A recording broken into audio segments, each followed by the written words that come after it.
he doesn't know. He doesn't know for sure if his opponent scouted or not, because that was just on the edge. There's a big possibility that his opponent didn't scout him, but now he sees those spore crawlers. He has to focus him down right now. There's no land though, so if that spore crawler dies, this base is dead, and this base is going to go down. There's nothing. There's no overseer. There's no second spore crawler. I feel this was a bit of a mistake here from Ezric's side. He should have gone that second spore crawler. He should have been able to, and he would have been able to defend this base, or just double spine crawler. But this base is now dead. 2 base versus 2 base, and that is a big deal for both the players really, because now Ting can just go for macro play if he wants to, or a very strong 2 base all in, and that looks like his kind of initial thought, because he's adding on 4 more gates going up to what was that? Is that 7? Yeah, that's going up to 7 gates plus 1 blink, so 7 gates all in, blink all in, which is a very strong timing. We see a lot in the European scene right now. It's very strong. So that's combined with DTs. We might just see DTs in the army. We might actually see 2 Archons. Now we have 1 Archon, or just make 1 more DT and have 2 Archons, which would be extremely good against like the low roach count and Lings. Lings, who are great against Stalkers, will melt to this. Now we see 5. Is that 9 gateways? That is 9 gateways, guys. We have a 9 gate onto base. I guess since he got so many workers, he technically can, but that is going to be like a few. You can't continuously warp in off 9 gateways. It's more like you have a few huge warp-ins, and now it's all about getting that proxy pylon down. But you know, the probe is found here, so he will be pushing. I'm almost sure of it. He should be pushing. It's on 9 gateways, but as he's making it looks like he wants to expand. He's making a pylon here, but if he expands, that would be like a really weird move. There's no way he needs 9 gateways to stay alive against some roaches of his opponent. No, he's here to kill third base, to kill his opponent, or to kill just a bunch of units and just manage to find a cool transition behind it. But with a blink, that is going to be very hard to deal with unless you have a really big roach number. +1 soon done for the Protoss, and it's a bit far away here for the side player. And if that Overseer and the Spore Crawler dies, the DTs can start doing some damage. Force Field now trapping just a handful of Lings, not doing all too much, and the +1 for our side player is getting closer and closer, but he is supply blocking himself, so he's getting 3 Overlords behind this, just to make sure he doesn't supply block himself for way too long. Now we see more and more sentries coming out here, so he can really get those force fields. This is super important. But he doesn't have this big stalker number he really needs. There are no Hydras up, but there's a massive amount of roaches, so it really comes down to these force fields. Now we have 2 Archons with arm as well. We'll be doing some very nice splash damage, but it's all about these force fields. Nice force fields, but they don't trap enough units. That's 6 force fields for 4 roaches. That's not really worth it. And here we go. The Zerg is trying to hold just at the Spore Crawler, who will be killing the Mothership Core. A lot of Stalkers still left, but those Archons are dead. There are no more force fields, and the Stalkers are dying left and right. Although nice blinking, it's just not enough. It's +1 versus +1, and that's a ton of roaches on 3 bases being created. And I think, although losing a lot of roaches, I feel that Ezreal is still in a fine position. He's just making more and more units. If he could just spend all his resources, he's completely fine. Now 24 roaches to 18 stalkers. That Spore Crawler actually surviving right now, so no DT shenanigans can be pulled off. And now those blink stalkers just blinking back more and more, but they're using their blink. They can't micro for eternity, and that's when the roaches will start killing them. And of course, right now with Burrow, there is no real answer to this for Ting. So Ting just walks over the roaches, thinking maybe they have Burrow movement, but there we go.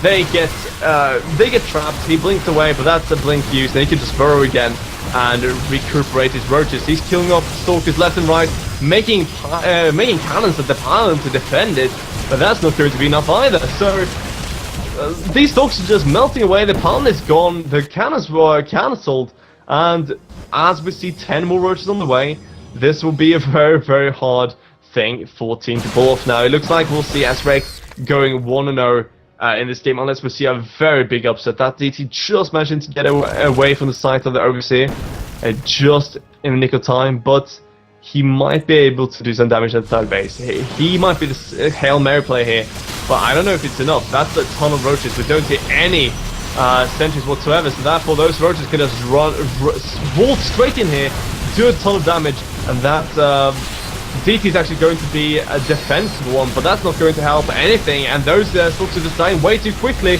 It looks like we have Ezreal winning the first game.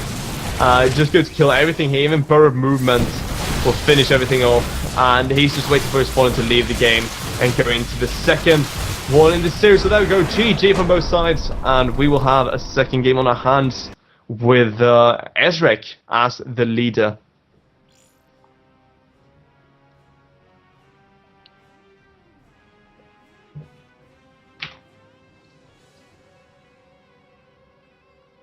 Alright, so, just double checking, so our stream is up. Yes, it is. Okay, so, it looks like we have, what is it now? We have 1-0 for Ezreal.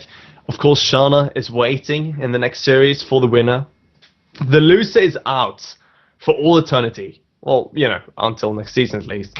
So, I don't know really. I mean, Ezreal is looking strong. He held the all-in, he scouted well, but he took so much damage from that DT. I'm very surprised after that like, sure, if you go DTs, you can do a nice follow-up with an all-in like that, but just the DTs killing third base and then getting a third base by yourself would have been a very strong move otherwise. But, you know, we have seen a lot of aggression in these PvCs. These PvCs in the Chinese meta seems to be very based around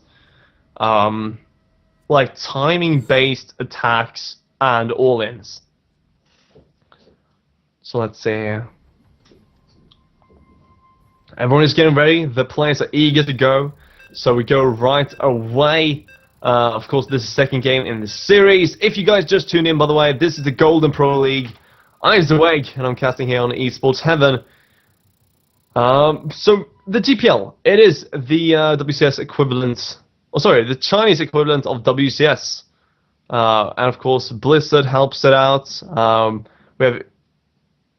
We have, oh, I have to double check because I keep forgetting one sponsor. We have Logitech and we have E something. Oh God, for some reason I keep forgetting it, and I have this note somewhere saying exactly everything, but I keep forgetting where the note is. Oh God. Okay, I know that Joe is going to remind me anyhow. Yeah, I don't know. I keep forgetting it. But anyhow, let's get the game going because I can't find my note now for some reason. In the bottom right hand corner, as the blue pros player, it is going to be Ting. And as his opponent is the top left hand side, as the red Zerg, it is going to be Ezreal. I just realized I went on a tangent for like a minute or so, a good minute, about what the last sponsor was. But of course, you'll probably see that in game screen, or Joe will tell you, or D-Mouse will tell you in chat. I just keep, I don't know, it's something about, you know, I didn't cast the last 2 or so qualifiers, and then, yeah, I mean, it's one of those things, like, if it doesn't get stuck in your head right away, it won't stick. But I've been talking a lot of times now about the 14-14, the dreaded 14-14, or the 9 pool. And this is the 9 pool. This is the most aggressive early pool that isn't completely all in. Now, what do I mean with not all in? Well, it's all in enough that you need to do crippling damage. Oh yes, NetEase, thank you. Yes, NetEase. Sorry, yeah, that is the partner. Thank you. Joe, you know your stuff.